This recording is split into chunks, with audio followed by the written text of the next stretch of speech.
Good morning, squirrels. Whoa, what a beauty it is too. It's Sunday, April the 14th. 8:15, or might even be a little bit earlier than that. And I'm going to go out for a ride to Jolly's, one of my favourite destinations. And I'm on a new bike. Not brand new bike, but new to me. And it's the first video I've made of it. You can probably hear her ticking away in the background there, warming up. So, I'll introduce you to it. There it is. It is a 2018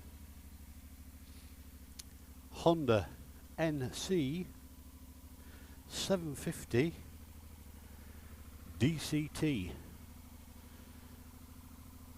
I have to say, I think it's a pretty looking bike. All kitted up for touring. I think I'm going to be taking this to Spain in June. See how we get on with it. Anyway, without further ado, I'll throw my leg over the beast and we will head out on our ride, which, according to my twatnav, is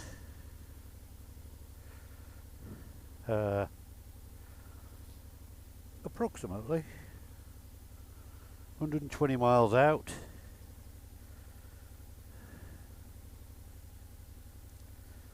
and probably around about 100 miles back. So good day today, good ride out. Hope you'll enjoy it. I'll cut you loose for a minute because the first bit is a boring dual carriageway, and bring you back when we get exciting stuff. I brought you back. I couldn't leave you. Yeah, so here we go. We're on the DCT 750 NCX, nc750, whatever it is. It's a DCT version of the nc750. Yeah, it's the first video I've done. I've ridden it before, so I can't jump on board and say, oh, this is great. I've not well, so I have ridden it before. I just haven't got around to making a video of me riding it. Currently got a setup in sports mode 1. This 18 model's got 3 sport modes. Each is a little bit more aggressive than the other, and I find that the drive mode is way too lazy, even for such as a laid-back rider as me. The DCT is an awesome bit of kit, but that setting of drive is alright. I suppose if you was just sitting on a motorway all day, but I find Sport 3, for example, too aggressive for my style of riding. Hangs on way too long. Yeah, hangs on way too long to each gear. But Sport 1, I would say, is near as damn it the way I would ride the bike in terms of what revs I'd change gear, when I'd gear down, etc, etc.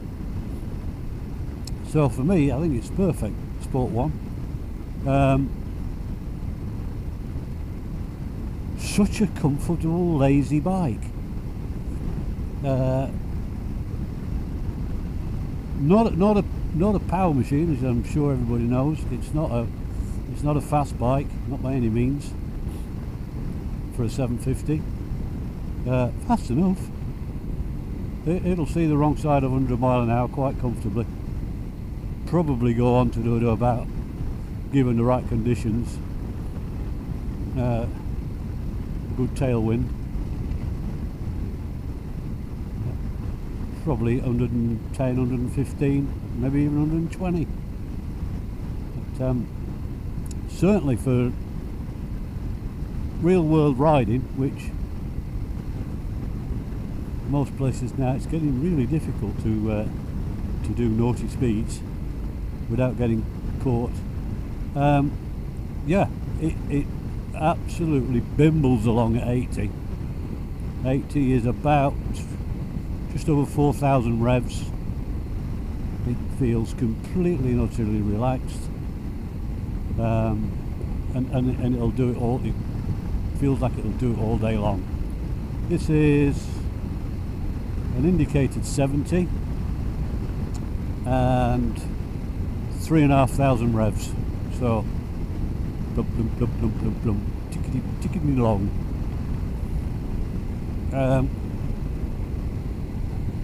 I'll go through with you what I've actually done a lot to it since I bought it. I've had it a while, but I just haven't ridden it much, or hardly at all, because winter weather, and it's probably, if you're in the UK you'll know, we have had a absolutely piss wet through winter.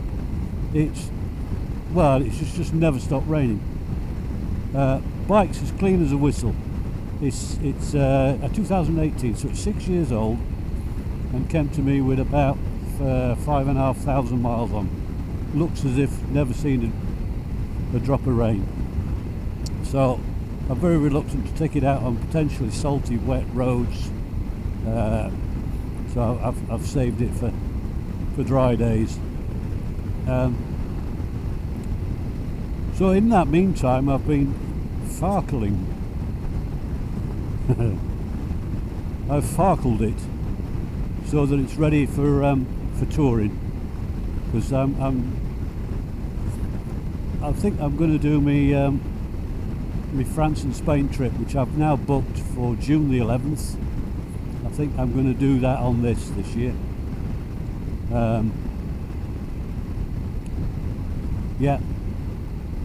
So I've farkled it with all the bits and pieces that you'd want for a European tour.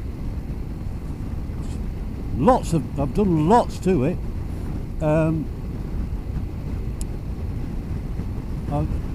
When I start looking in front of me and thinking about it, and yeah, I didn't realise I'd done so much, but I have done quite a lot to it. I will go through them to let you know. Ooh, cow shit. Somebody's mock spreading this morning. Number one, straight ahead. Screen mount. The screen on these is only a small affair, and it's quite low. And being a 6-footer, I didn't find it gave much protection. So the first thing I bought off what the hell's it called? The Chinese version of eBay, Express, whatever it is. It escapes me for the minute. Was a pair of brackets that create your, because it's fixed on the on these. The screen height is fixed, but these brackets, I don't know if you can see there, they're silver in colour. Allow you to slide the screen up and down by about 2 inches, which makes a big difference. Just prior to them arriving, I bought off eBay the clip-on spoiler there that you can see. Put that on, and now with the adjustment, which at the moment is fully up on the sliders and the clip-on, I've got a really good 70-80 mile an hour comfortable buffet free, fairly buffet free ride. Yeah, so it's great. So that's one thing I've done. So that's set me up for better wind protection and making it more comfortable for all-day cruising. And the next thing you can see up front is, whilst I've got the screen off and all this, that and the other, bought a little bracket. That's off eBay, which then puts you a bar for somewhere to mount your sat nav. Well, or in my case, I've mounted my oh, it's lovely, this DCT. You just haven't got to think about things. You just twist and go. It's brilliant. Yeah, so a bracket on for your sat nav, your phone, or whatever. I've got my phone on at the minute, running my route apps. If anybody's interested, wondering what's on the screen. So yeah, that's and a power feed down there, up so that my phone's constantly powered, and that's from in the frunk, which is the amazing thing on these. In the front, I've put a power supply.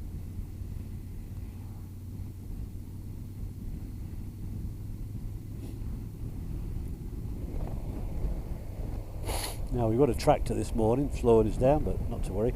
So that's that, and then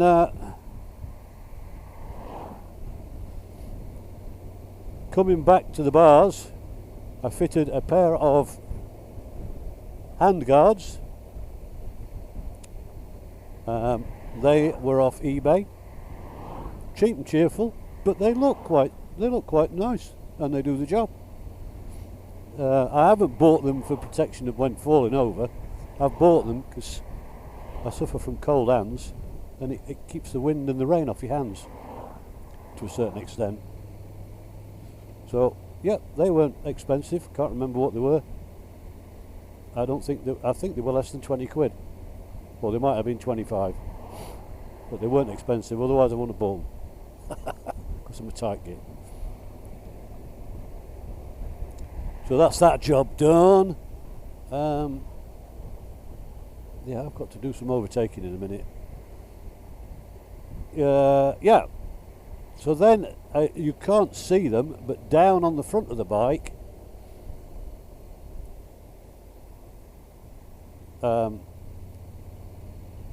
have twin driving lamps. One of the weak points of this bike, there aren't many, but one of the weak points of this bike is they're renowned for having absolutely mediocre lighting, particularly if you're night riding on country lanes.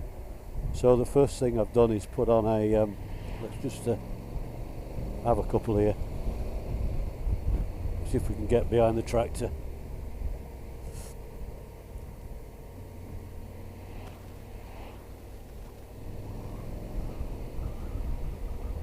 Yeah, we're all right. We're good. We got right. Now we've got rid of that. Yeah. So a couple of spot driving lamps. I have fitted, because I've got my heated gear running off the bike as well at the minute. So heated gear, the power point in the front, my spot lamps, etc., etc. So I've bought a there is one called a Thunderbox, which is quite expensive, but I got a replica thing off eBay, and that's wired in, and that runs, that's like you take a main power feed from your battery and then run all your ancillaries off. So that little blue dot that's lit up down there, perfect spot to mount a little rocker switch, and when the blue light is on, that tells me I've got my all my power on to lights, sat nav, heated clothing. Oh, and I've fitted Oxford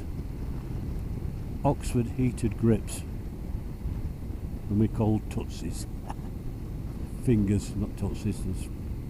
yeah, so we've got Oxford heated grips on there, which it's only about 8 or 9 degrees at the minute. It looks bloody lovely. There's no wind, it's dry, but it's quite fresh. So I've got my heated grips on, just on 40%, just to keep the chill off.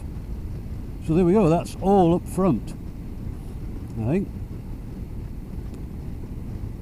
Good morning, sir.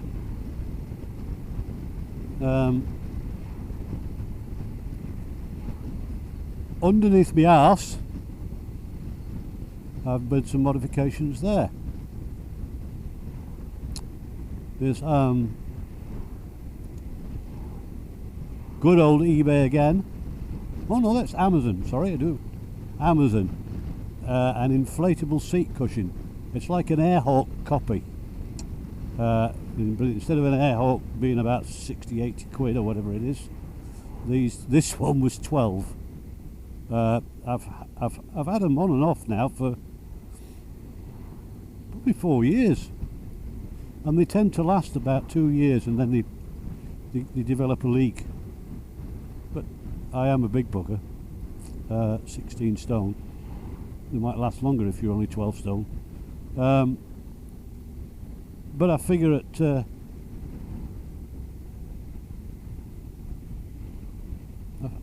at 12 quid. Well, I've got two. I've got this, one on this and one on the pan. It just gives you bloody all day comfort. Yeah, it's awesome. The seat on these, on the 2018 model, is criticised for being A, being firm, and B, sloping forward slightly.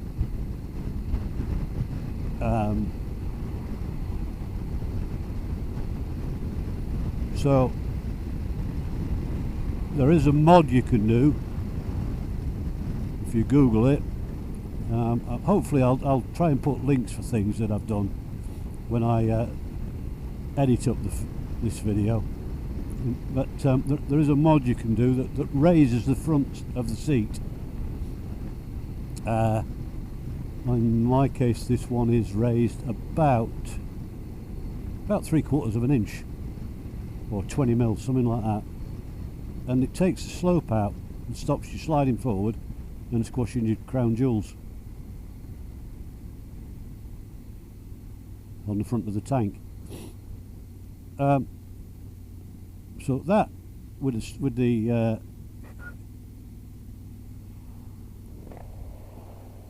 seat cushion and the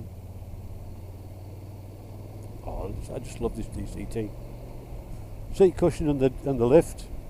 Bingo, we are super comfortable all day long touring jobby. Oh, I just got a whiff of somebody doing toast for breakfast. It smells wonderful.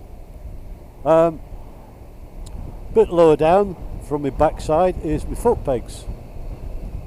I've seen somebody do a mod. The foot pegs that come on the NC, they're quite slim. Look like quite sporty, slim ones. But I've seen that the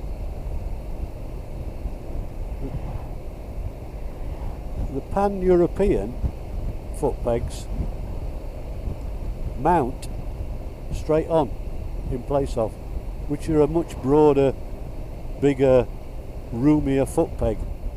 And because of my size 11s, it makes for a much bigger, comfier place to rest your foot on. So I've done that. It didn't cost me a lot of money, but I bought the foot pegs second hand off eBay. Good old eBay. I think they were 20 quid including postage from somebody that was breaking a pan.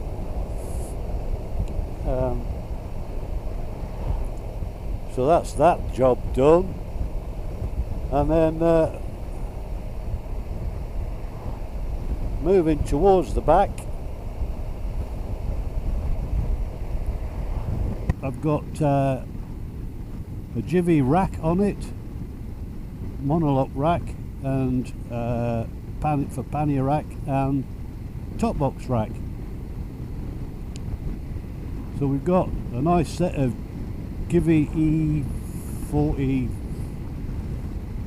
something, E45s I think,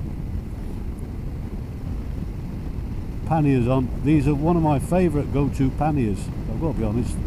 They're so roomy, and they've got a little, they're locked with a key, but they've got a little flap in the top which works on a combination lock that you can just access. So if you want things that, you know, if you're all packed up and ready to roll, keep things that in that little underneath that top flap, you can access them quickly. You can keep like your documents there. When I'm camping, particularly when I go to France and Spain, usually when I arrive on a campsite, it's baking hot. Aye, and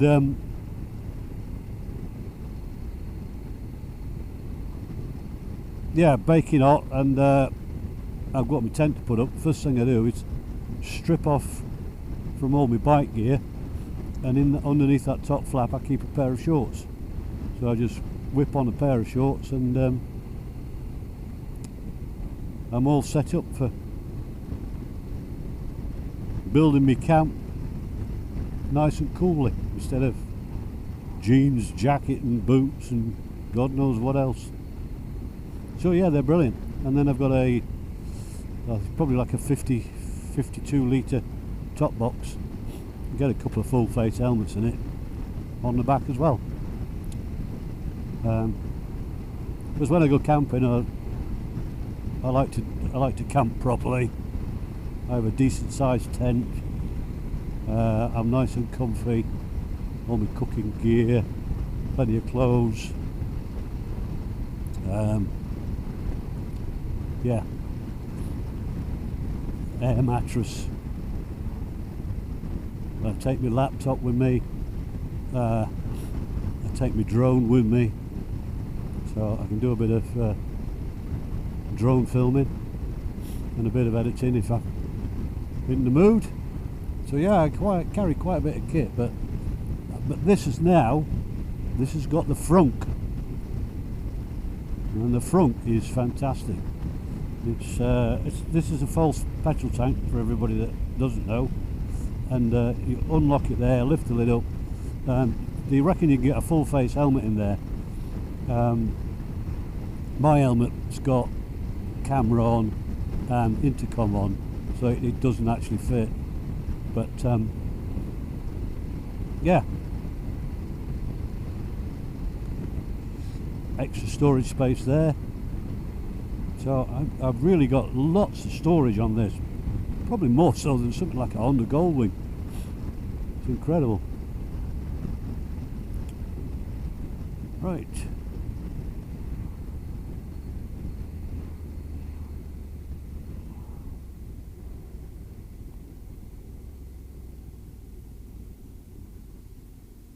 So there we have it. Bit of a rundown on how the bike's set up and what she's got.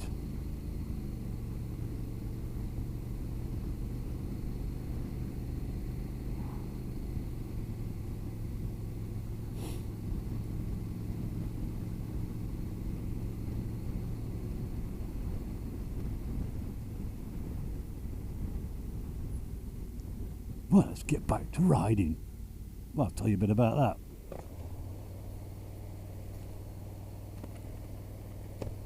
Bit fresh this morning, got a bit of a runny nose, sorry that. Bit of a sniffle on. This DCT, it's brilliant. It's like a flappy paddle thing on a car. You know, you can leave it to do its own thing if you want, but it's also got a manual setting,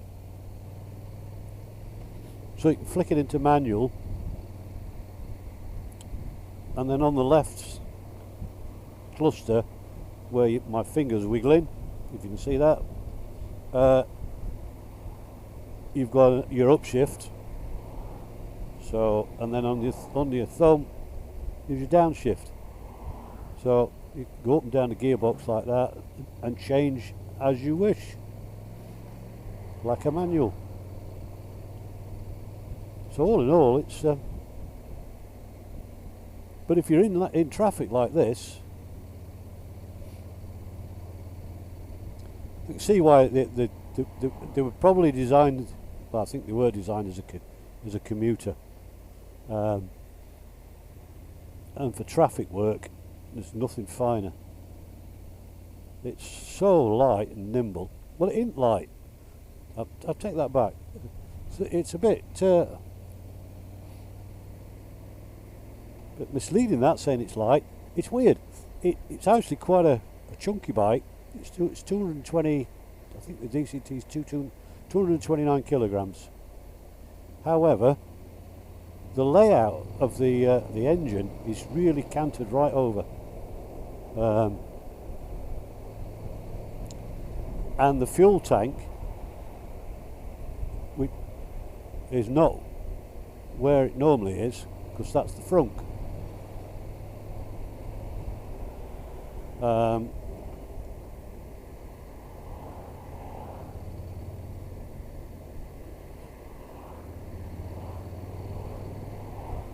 Thank you very much.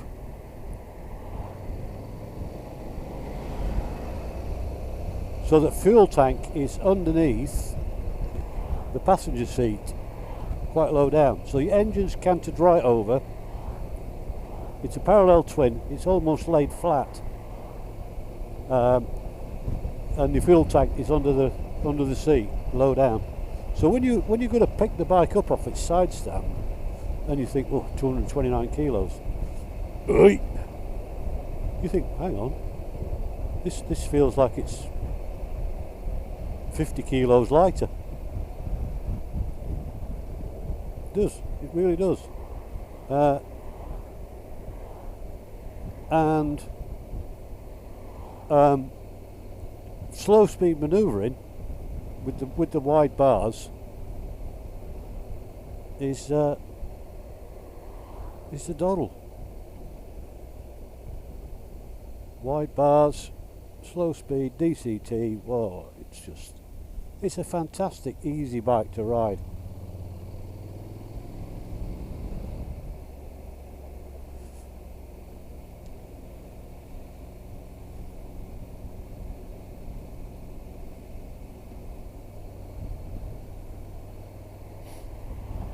And one of the things it excels at is fuel economy.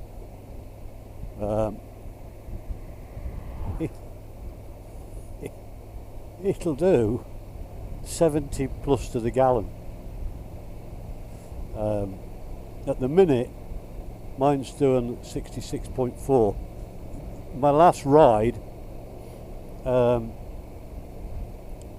I was coming back on a dual carriageway for about 20 mile against the 30 mile an hour headwinds. It was blowing a bloody oogly, and there was rain approaching, so I was not hanging around, shall we say. So that dragged it, because it was something like 73 miles per gallon it had been showing, and that's dragged it down to like 66. But as I say, I wasn't hanging around. So yeah, it's I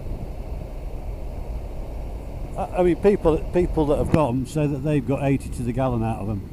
I haven't owned this long enough yet to I still keep playing with it to find out if you rode it with fuel economy in mind, what you would achieve.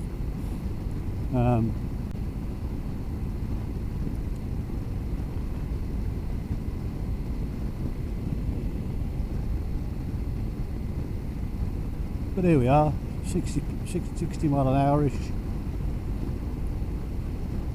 3,000 revs, bimbling along.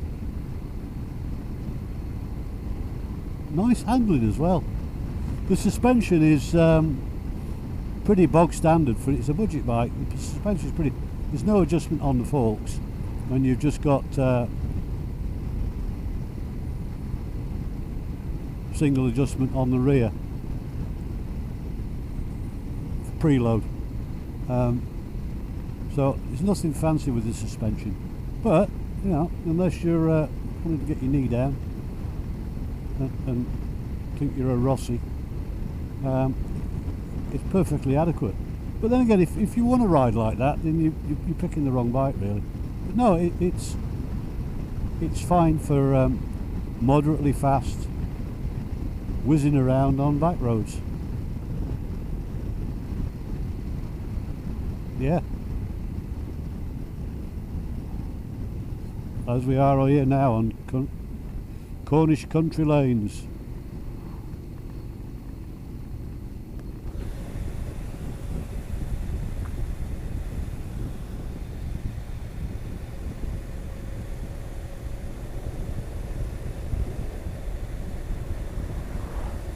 Beautiful.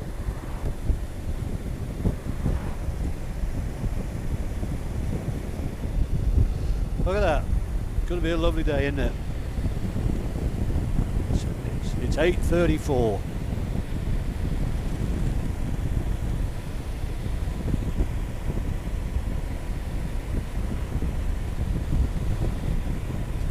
Shouldn't be too bad as it warms up a little bit. Yeah. Oh, this is a nice bend. Set her up. Send her around. Beautiful.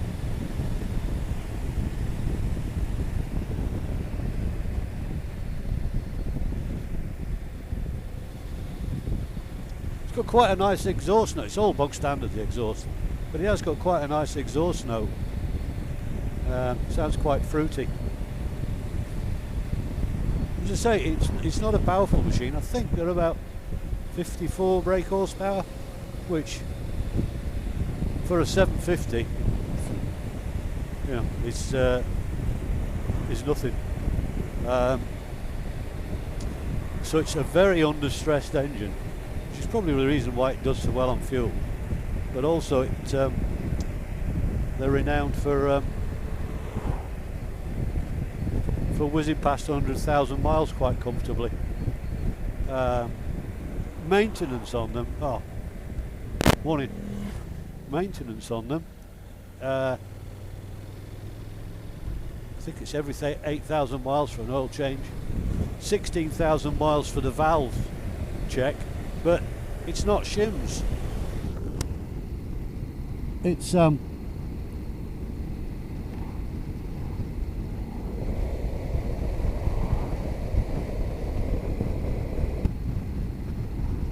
no, it's not shims, it's lock nuts. Lock nut and screwdriver job. They're dead easy to get to. I watched a YouTube video of a guy who's had one of these for I think he's done about 80,000 miles on it. So he's done several shim services on it, that's shim, valve clearances on it, and he posted up a video, and I think he did it in I don't think it took him much longer than an hour, so it's not a difficult job to do. So even if you put it into a dealer, it ain't going to cost you an arm and a leg like some. So chain drive, which, you know, just keep on top of your lubrication and cleaning, and nothing wrong with that.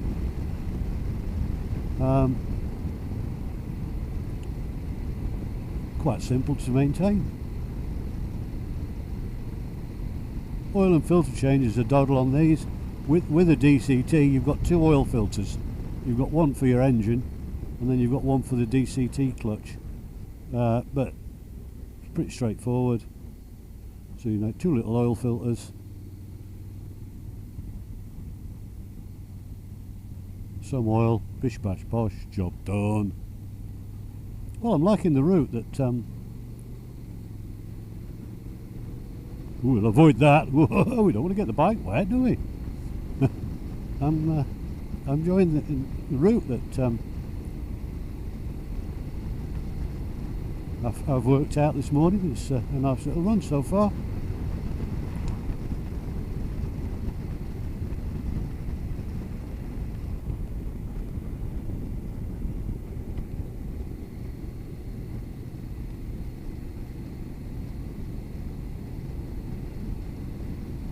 Yeah. So there's a little bit. I have waffled on, haven't I? Let's just get past this guy. Plenty there for manoeuvring. That was the roll on in top. I didn't open the throttle wide enough for it to kick down a gear, but it will do. Like an automatic, it'll drop a cog if you've really wound it on. But it wasn't necessary. It's quite a torquey engine. There isn't much point in the revving the nuts off it because it ain't got a lot of the top end, but where it does excel is torque. So it pulls well mid-range.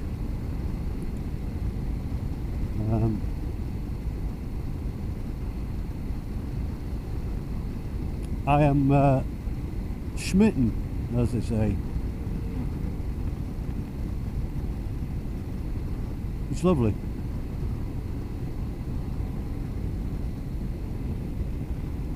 I mean, last year I did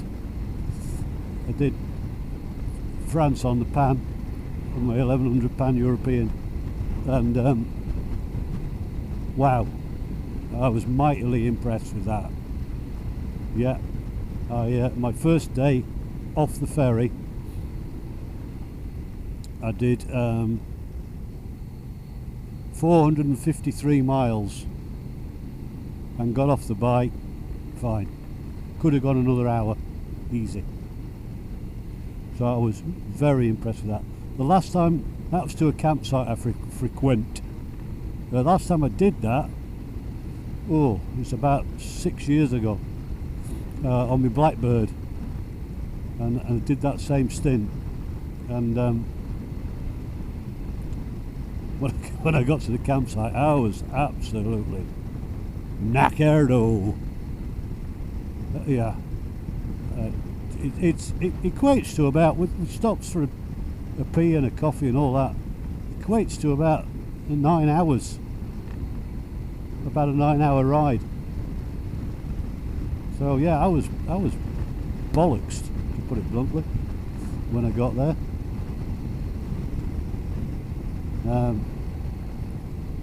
But on the pan-European, I arrived and I thought, well, if my destination had been another hour further on, wouldn't have bothered me.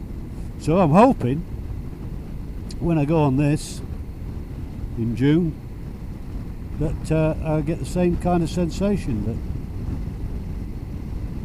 we get all the way to, because I'm going to do it again,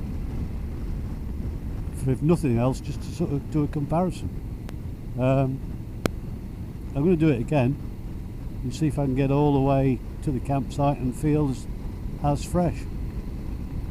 It's certainly a very comfortable riding position with that seat adjustment and the high and wide bars, and yeah, it's nice. So I'm hoping for a good result.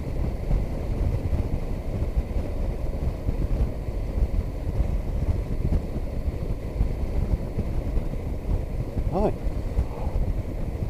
I've just noticed my helmet has developed a rattle this morning and it's bugging me. Never heard it before. Don't know if the microphone's picking it up. I hope not, for your sakes.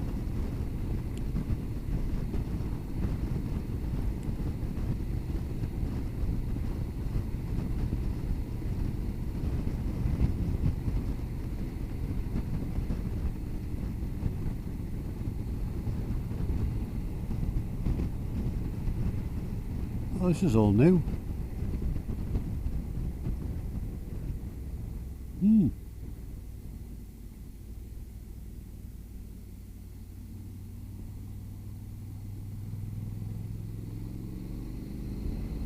Not that new though, because the sat nav's picked it up. Oh, what a lovely bend. Yes, that was nice.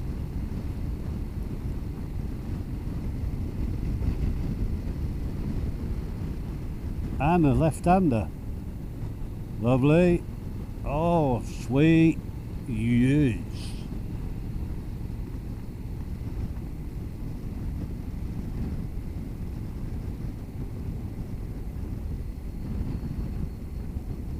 $30 miles an hour. What's your speed, Tony?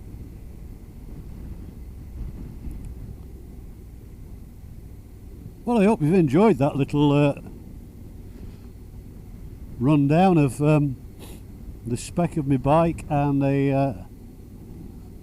my impressions of it and a little bit about it. It's not overly technical, just a seat of the pants experience and explaining what I think of it.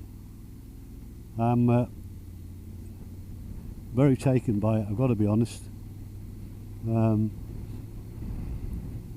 lot of people describe them, or I'm saying a lot of people describe them. They've got a bit of a boring bike tag, but you know, it's, if what you want is something that's cheap to maintain, oh hello squirrel, cheap to maintain, dead easy to ride, comfortable, you can tour on it, you can commute on it, you can get bloody 70 to the gallon out of it, you can do silly speeds, miles an hour, if you want.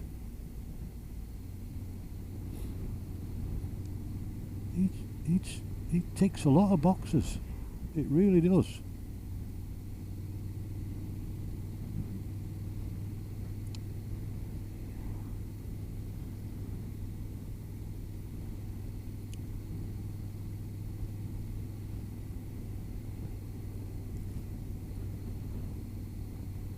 Just a quick mention on the fuel tank on it. It's a 14.5 litre tank, which is tiny. But because of the fuel economy, it gives you a range of potentially anywhere between 170 and 200 miles to a tank. Well, me personally, I find that around about 150, 160 miles, regardless of how comfy the bike is, I find it's a nice time to stretch your legs and have a pee and whatever else, cup of coffee. So, you know, it's was it the BMW GS Adventure that's got something like a 300 mile range tank on it? Yeah, which is great if you're riding across the desert and there's no fuel station for 300 miles. But I don't think I'd want to ride for 300 miles before stopping to fill up.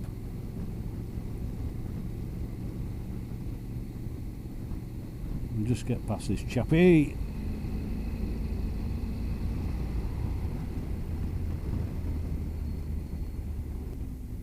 Brakes are pretty good too. It's only a single disc on the front, and it's got a fair old bite. There we go, look. Yeah, there she goes. Straight up to silly speeds.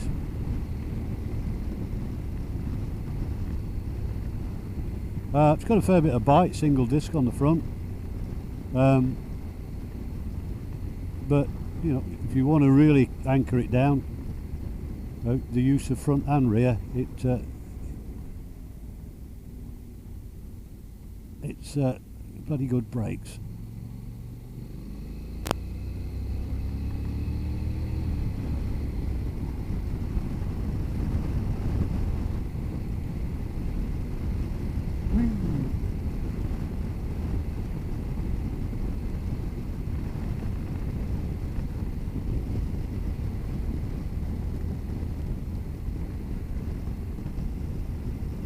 annoy me if I don't figure out what that rattle is on the helmet.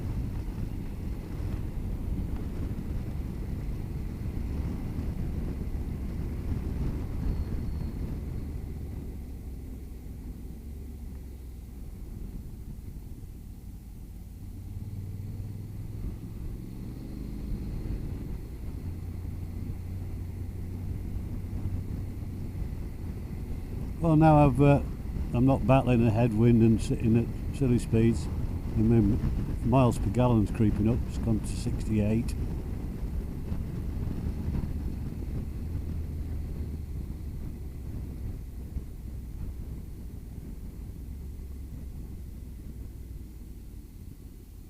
Right, I'm entering a section of through a village with average speed cameras. Quite dull, quite uninteresting. A bit like me rambling on to you. But hey, you tuned in, it's your bloody fault. So I will I'll shut my gob and switch off for a bit, and I'll bring you back again. Because I might have something more to say, knowing me. I'll bring you back again when it gets interesting again. So thanks for listening to me ramblings,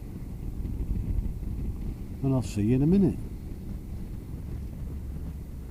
Welcome back, peeps. We've just got off the bypass. We are 13 minutes from our destination.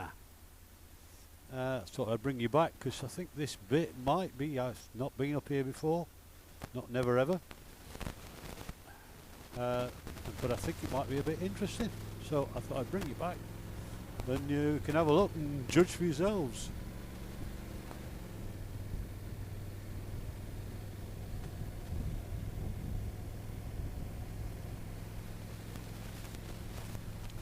Certainly looks as if it could be a bit narrow.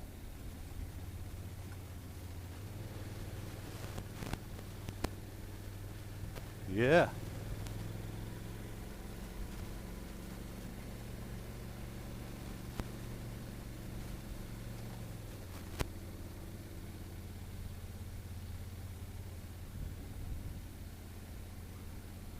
Okay, this is proving to be not interesting. It's proving to be a glitch by the sat-nav.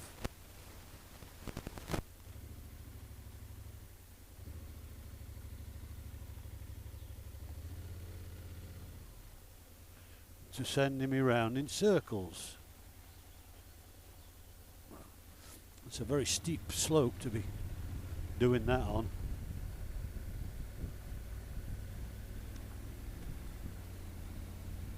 Right, why did it do that? I have no idea.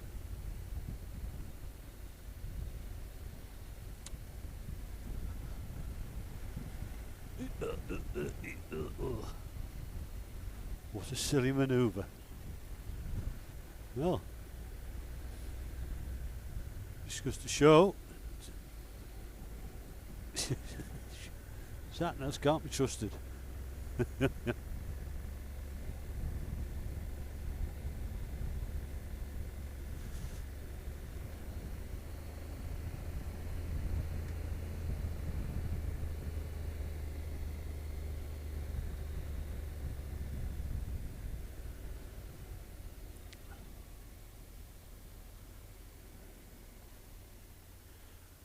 Back where I come from, basically.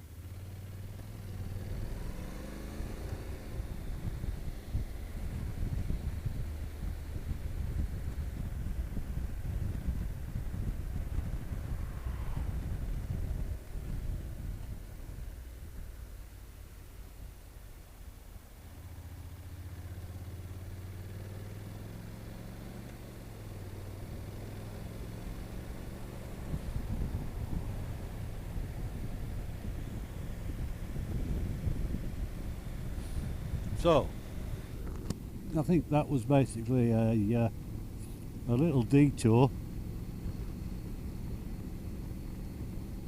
to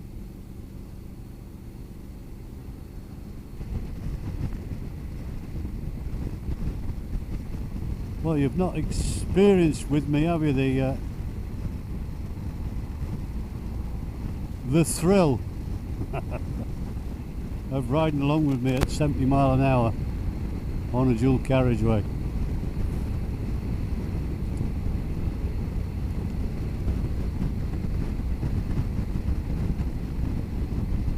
I've just fueled up after 162 miles, and it took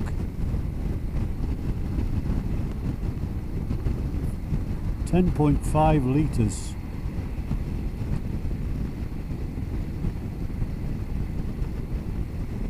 Right, we're coming off here in a third of a mile.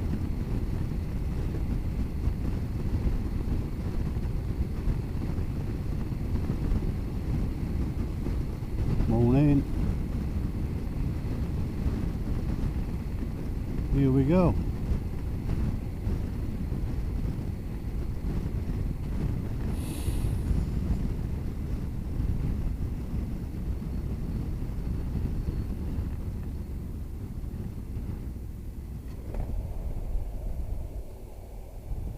And we're off the first exit. No, second exit.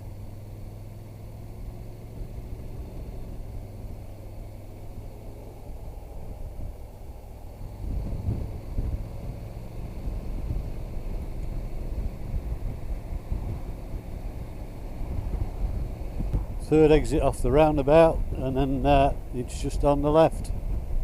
So I'm arriving at my destination. I hope you've enjoyed the ride as much as I have. I'll